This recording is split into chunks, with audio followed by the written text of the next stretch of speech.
this basically section is multiplying and dividing radicals. Last video we talked about multiplying. This video is going to be talking about dividing. This video will be a little bit longer because with dividing there's a little bit more we have to do, and there's a lot more rules that go into dividing radicals. We talked about some properties of multiplying. Remember, with multiplying, we talked about the indexes had to be the same in order to multiply, and then we get the nth root of a times b. Well, it's the same for division. Again, indexes need to be the same, so it does have to be, you know, the nth root of a divided by the nth root of b. And because the indexes are the same, this is the same as the nth root of a over b. So what that means is I could actually reduce the fraction, and then I can split it up. So remember, with this equal sign, they go both ways. Okay, so if I start a problem here, I could end up over here by splitting it. Or if I've already split it, I can come back and combine it into one fraction that way. So that's going to be useful for when we do our fractions.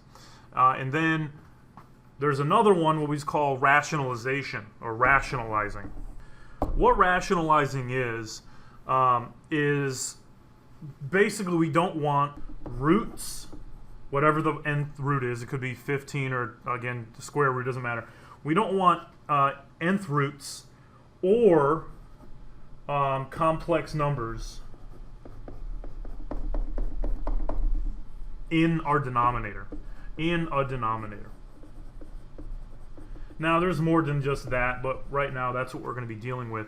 We're just going to be dealing with roots here. We'll get into complex numbers in a little bit, but we're going to rationalize. Basically what that means is we're going to get rid of the root in the denominator. And we'll go through different steps on how to do that, and how to do that even more quickly than you know, doing the long way. We're going to hopefully go through some shortcuts. So let's get into some actual examples here. So the first two, pretty simple because, well, this first one is pretty simple. So remember, I've talked about, because they're both square roots, and the property in the last page said that I can, if they're already split, I can put them back together. So this is really 20 over 36, okay? And do it that way if I want to. But I don't necessarily have to do it that way. It's just whatever's best for you. So in this problem, let's see what's the best. Well, if I look at the denominator, what is the square root of 36? Well, that's just a 6. So the square root of 20 is still on top. And some of you might be like, well, I'm good, I can leave it there. No, you can't. We gotta fix it, okay? I can't leave square root of 20 because I can break down square root of 20. So remember, the square root of 20 is 2 times 2 times 5. So I get the group, one pops out, the other one goes away. So I get 2 square root of 5 over 6. Now some of you might be like, hey, I'm done. No, we're still not, because the 2 and the 6 can be reduced. So my answer is then going to be the square root of 3. Remember, monomials over monomials can be reduced if they can be. In this case, they can. So my answer is the square root of 5 over 3. Now, let's look at this particular problem here. I cannot break down square root of 5 at all, so I'm going to leave it there. Maybe I can deal with it, maybe I can't. I don't know. We're going to find out. Well, from the last problem, we know that the square root of 20 is 2 square root of 5. Okay? We broke down 20, 2 times 2 times 5, and took a 2 out and left the 5 inside. And what can we do? Well, if I look at my denominator and my numerator, they both have a root of 5 in them. So what happens? They can be reduced. So my answer is just 2. So that was an easy one. We didn't have to deal with rationalizing fractions in our denominator there. Okay, but we will later on. All right, let's look at these two examples here, 15 and 16. 15 and 64, if I wanted to try to reduce them, remember what we talked about was I could actually put them together and make a fraction and try to reduce them. You can't. 15 only divisible by 3 and 5. 64 is not divisible by either of those, so I can't actually reduce them. So what I'm going to do is try to simplify it a different way. So let's break down 15, and I get 3 and 5. Well, I don't have the third root. I don't have 3 of 3s or 3 of 5, so technically 15 is just going to stay there for right now. Okay? Now let's break down the 64. What can I do? 2 and 32, 2 and 16, 2 and 8, 2 and 4, 2 and 2. So let's break down that. We got third root of 2, 2, 2, 2, 2, 2. We got 6 of them. Because I'm dealing with the third root, I need 3 numbers in the group. So I have 2 groups of 3, so 1 pops, crossed out. 1 pops, crossed out. Now let's figure out what the third root of 64 is. Well, the 2 numbers that pop out make a 4. You'll notice that no other numbers are inside that aren't touched, whether it be circled or crossed out. So that is what third root of 64 is 4. And I cannot reduce them at all, so that is my answer there. Now let's go to 16 here. Let's see what I can do with my variables in my numbers 2 and 125. Remember I said that I can technically take the roots and put them back together. Okay? And I can see that x to the 4 over x to the 4 actually get canceled out because they're the exact same. If you had x to the 6 over x to the 4, well then you're going to have x squared left, okay, on top. And so you can just cross them out that way because that's what it basically is saying. So I have the 4th root of 2 over the 4th root of 125. And yes, you still have the 2 over the 3 still there. I didn't forget about them. But now let's figure out how to do this. The 2 can't be broken down at all, so that's going to stay there. Let's see what the 125 is going to do. So it's 5 and 25, it's 5 and 5, and that's it. So it's the 4th root of 5 times 5 times 5. Oh, this is gonna get a little tricky.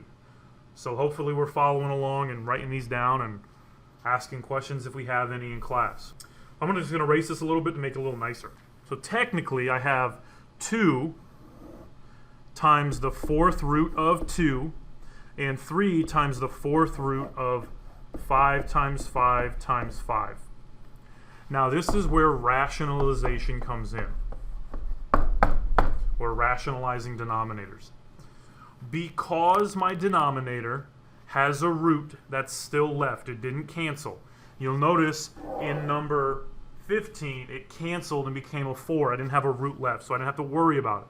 But in this number 16, I'm going to have to worry about it because I have a 4th root and I only have 3 of the same numbers. So rationalizing means I have to multiply the top and bottom by something. And when I multiply fractions, remember I got to multiply the top and bottom by the same thing because I don't want to change the overall value of the problem. So because I have to multiply by the same thing, let's find out what that same thing is.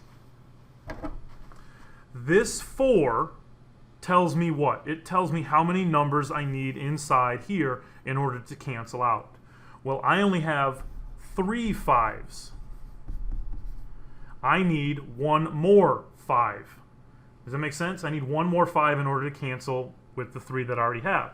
So I'm going to multiply by the 4th root of just a single 5.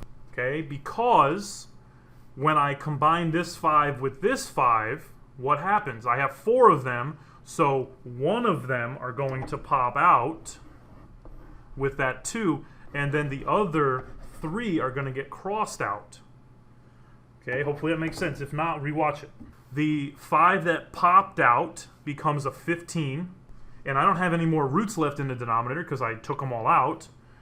That's underneath. Now what's up top? The 2 is still going to be there. The 4th root of 2 and the 4th root of 5, remember because they have the same indexes, I can multiply them together. So that's the 4th root of 10. 2 times 5 is 10. This is my answer because I have no more roots in the denominator left. We do not want roots left in the denominator. That's the whole point of rationalizing. Okay? Get rid of your denominator roots. All right, let's do these two. These are going to be the same type of rationalizing. Please, again, make sure you're paying attention, writing these down. So remember that we said that I can take, because the indexes are the same, I can technically put my fraction the numerator and the denominator, I can put them together. So 4u squared v to the third. So let's see if I can cancel some stuff out here. Well, v squared over v to the third, I mean, I don't have any more of these left, but I do have one of those. And then our u's, I don't have any u's left up top, but I have one left in the bottom. And then my numbers 6 and 4, this is going to be a 3, and this is going to be a 2, because I can divide them by 2. So in reality, I have 3 times the third root of 3, because I don't have any more u's or v's in my numerator, over 4 times the third root of 2uv, because I have the 2, 1u, and 1v left in my denominator. Now let's figure out how to do this. Well, what did we say in the last particular example? I need to break down my number. Well, that 2 is already broken down. That's as far as it can go. The u and the v, I only have one of them. So I need to multiply the top and the bottom by something so that I don't have the 2uv inside the root anymore. So let's see what that is. Well, how many 2's do I have here? I have one of them. And I need 3 because of my root being a 3. So that means I need 2 more of them. So now I have 1 2 here, 2 more 2's there. That makes a total of 3. How many u's do I have? 1. I need 3. So that means I have 2 more. How many v's do I have? 1. How many more do I need? 2. So because I went individually with each individual kind of term, okay, I found out how many I have, how many I need. And then that, of course, is going to go up here as well. Okay, I didn't multiply by anything other than 1 because this all is a 1. So now let's figure out what I got. So I have a 2 that gets popped. The other 2's get crossed out. A v and a u both pop out. The other u's and the v's get crossed out. So I have a 2 that popped with the 4. It becomes an 8. The u popped and the v popped. That's my denominator. My numerator is a 3. The third root of what? 3 times 4 is 12. And the reason why I can't break down the 12 is because I need 3 sets of a number, and I only have 1 3 and 2 2's. Then u squared and v squared. I don't have a set of 3, so I can't pop those out either. So this is my overall answer for number 17 there. 3 times the cubed root of 12u squared v squared over the quantity of 8uv. Let's go to 18 now. Again, we said that I can break down my numerator and denominator and put them over each other. What do I know? The b squareds are gone because they're the exact same thing. So this is in reality 4 times the square root of 4 over 3 times the square root of 5. Well, technically, don't I know the square root of 4 is 2? So that 2 makes that 4 and 8 over 3 square root of 5. I'm not done because I have a square root here. How many 5's do I have? I have 1. I need, how many do I need? I need 2 because of the index being a square root. So I'm going to multiply by the square root of 5. I need 2. I have 1, so that means I need 1 more. Okay, I need 1 more. So I'm going to multiply the top as well. Well, what do I get for the denominator? One of the 5's pop, the other 5 gets crossed out, so my denominator is a 15. My numerator is 8 times root 5. Can't break that down any further. That is my answer. I am done. This will be the last one for this video. Again, we want to talk about rationalizing all that stuff, so this will be the last one. So with the 5 up top, I can't do anything with, but with all this stuff here, I can. So let's figure out, remember from previous video, when I had a negative inside with an odd index or an odd root, this negative pops out. So this can be rewritten as 5 over the negative popped, the 4 was already there. Third root of what? Well, this 4 is actually 2 times 2, right?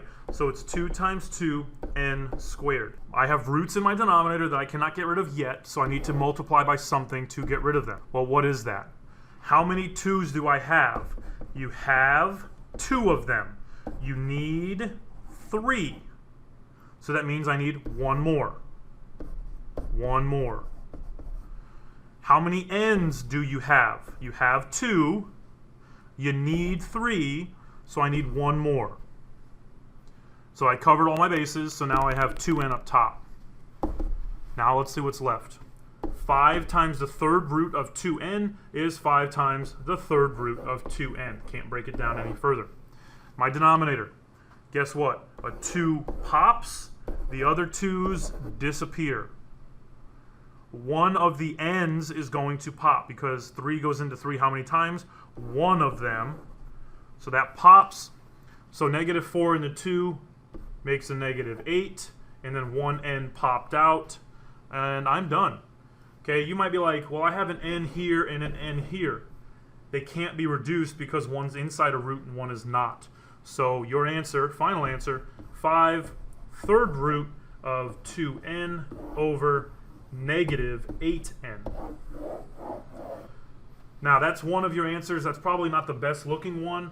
The best looking one is for this negative to pop up front and up top there. So it's really negative 5 third root of 2n over 8n. We don't like negatives in denominators because they automatically just pop up anyway. So please, please, please try to pop them up. If you forget it, it's not a big deal, but this is more proper. Okay, this is more proper. The other one is kind of, or a really bad mathematical answer, but it's still correct technically. But this one is better. This one is better. Better. All right, that concludes this video. If you have any questions with multiplying, go back. If you have any questions with division, please make sure you watch this video again. Take notes, ask questions, do work. You'll be successful.